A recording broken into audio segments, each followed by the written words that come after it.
Good morning, everyone. God bless you all.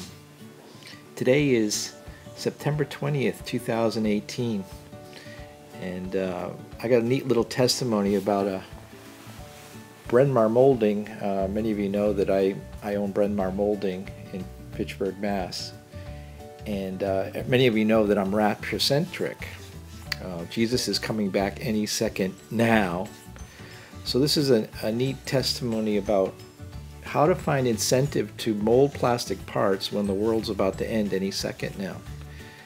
And it's a function of process, not results, and seeking to do Abba's will and not my will.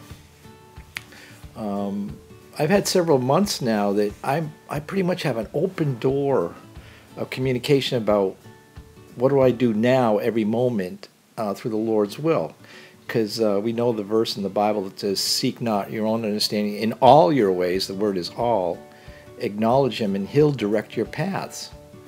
Well, you know, I've been rapture-centric for decades, but at least the last 10 years, with my last rapture date set being in 2009, which I don't do anymore because the roller coaster, obviously, but we know Jesus is coming back now. It's like he's coming back today. So then you say, well, why should we mold plastic or do anything? And you just got to try to struggle through it. And incentive was a little tricky quite a bit of the time for me, because if Jesus is coming and the world's going to end, everything's going to burn up, why should I mold a part for a customer? A lot of it has to do with the incentive came from, well, just helping people out with their problems, engineering problems, and so forth. But anyway, I got a neat story about our Boy 15-7 machine. It was the second Boy machine we bought in 1976.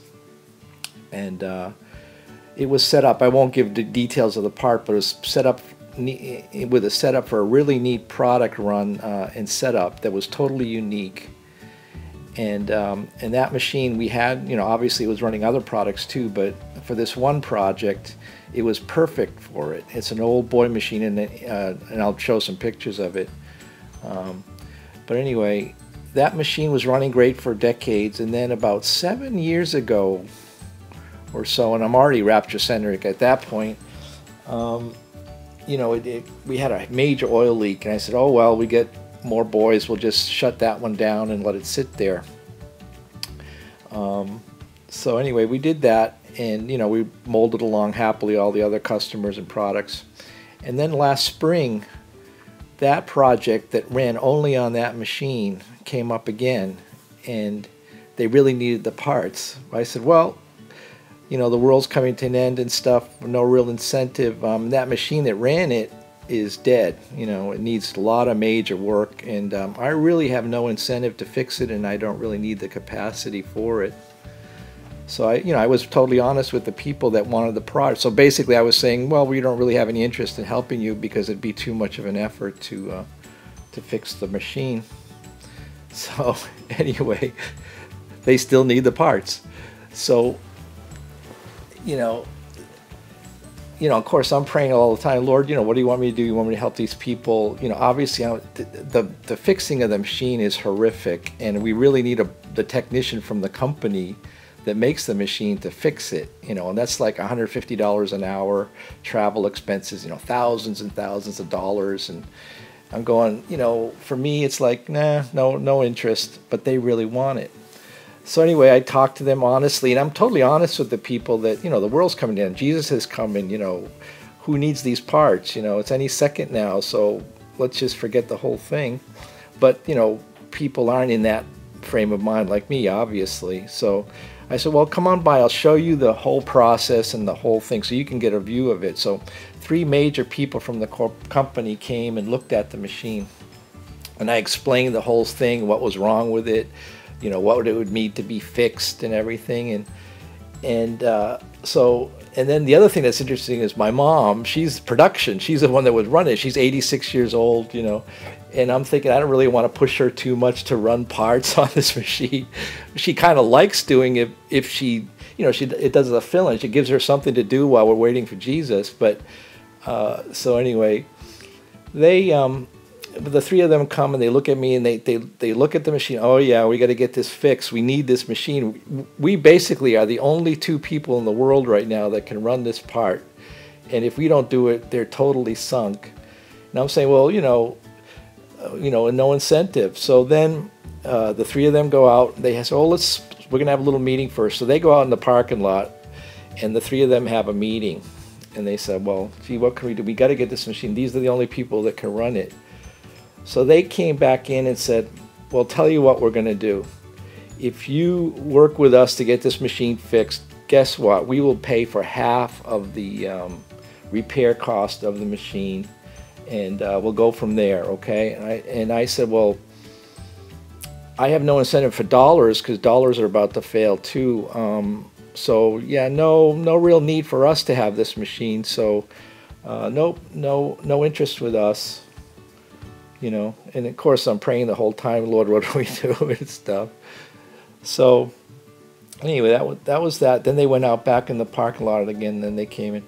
Okay, tell you what, we will fix the whole machine as long as you agree that you will help us run the product once the machine is fixed, and so forth. So, for me, okay, well, I'm willing to help fix the machine, if the Lord leads, whatever the Lord's will is, I'll work on it, to help get it going. But we have to get the technician in, spend the thousands and thousands of dollars to get the process going again. And I'm willing to work with you, and we did. I made two real good friends. One is the boy technician. The other one was one of the engineers that came like 4 times. We worked like about 5 days on it one time, and the engineer he's a great friend of mine now, and I'm witnessing to him the whole time. And for me, it's always just the process of doing something, not the result. Okay, because we know these parts aren't even going to get molded ever. But anyway, so we went through fixing it. There were 2 iterations. One was the major oil leak that the technicians fixed, and that was great. But then when we started to run the machine, it was so rusty in the screw and barrel area that my friend and I from the company worked together on cleaning it up, getting the rust out, and we had a great time going. He got the whole thing polished for me, the screws polished, and it was a real fun engineering effort. And now the machine is like brand new again, and we could start production like today or tomorrow. But again, Jesus is coming today or tomorrow, so we'll see what happens there. But I think it was a fun experience. I just wanted to document it if I could. Maybe you'll find it interesting. But the point I'm making is, how do you have incentive if the world's going to end? It's a function of just talking to Jesus all the time. What do you want me to do today? Do you want me to polish this thing? Do you want me to go bring these pistons over to the guy so he can put the cup seals on it? And getting into a one-on-one communication with Jesus and have him be the one to tell you what to do moment by moment. And in all your ways acknowledge him.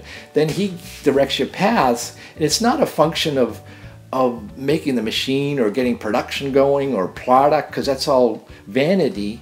It's a function of souls you're talking to, people you're helping, telling the truth to people while we're talking, working, all those kinds of things. And it was a wonderful experience. My good friend now and I are going to be working over making some of these products, I'm sure. And my mom gets to run it again if she wants. And I'm not going to make her run it for sure. I'm just going to, whatever she wants to do, because she's 86 years old. So it's totally her if she wants to sit there for a few hours and make some parts. But anyway, it was a fun experience, and just understand that it's not result, it's process, and it's like in all your ways acknowledging Jesus step by step. Because with it, if the incentive is the Lord's will to do it, it is a blast. And he tells you where to go, how to do it. It's a blast. It's like an adventure. Well, why should we do this, Lord, if the world's going to end? But it's okay, because today is the day the Lord has made. Let us rejoice and be glad in it, which actually is talking about Judgment Day, not just every day. It's really the day on appointed time. And eventually, all of this is going to burn up. The United States is Babylon. Barack Obama is the Antichrist. Trump is tip of spear Luciferian. Pope Francis is the false prophet. Everything's all done now. Get ready to go home. But while you're occupied till you come, but it's occupying to doing the Lord's will, not just what you think has to be done. So I thought I'd document some of that process and show you a few pictures. God bless you all. Love you. Bye. Oh, and I just wanted to make a point of clarification as to how do you hear from Jesus. That is totally unique to every person. I mean, everybody's walk is different. Everybody's walk is unique.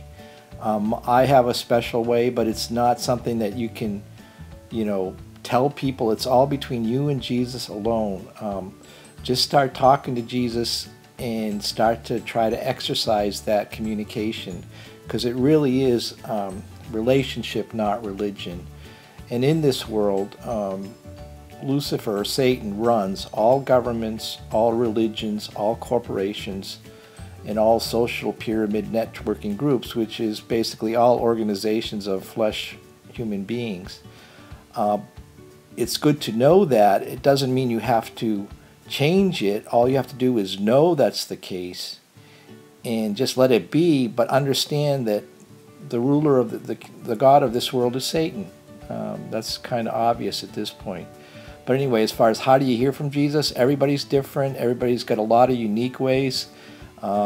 Just exercise the faith that it takes to hear from Jesus. That's all I can recommend. And his sheep hear his voice. And it's relationship, not religion.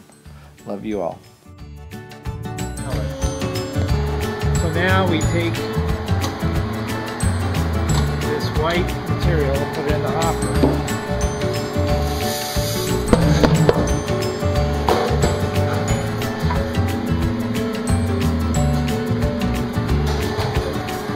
Start to mold some parts.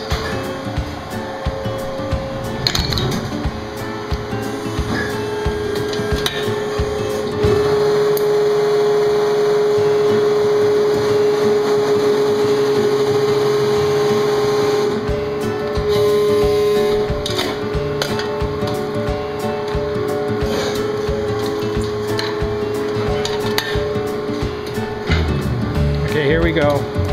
The semi-automatic process. Mold is closing. Injected the material. Now it's regenerating for the next shot.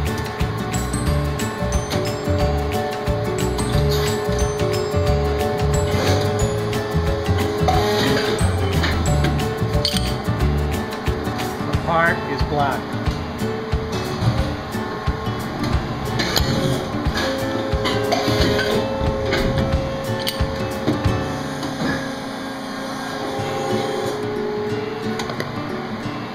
There, my friends, is why 100% no lying of nylon or no lying is important.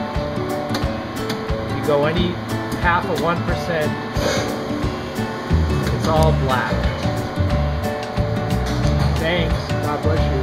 Here we go. Let's do a full process so you get an idea what it is. This is the mold in here. This is the core, the inside of the part. There's the cavity. It's like a hole.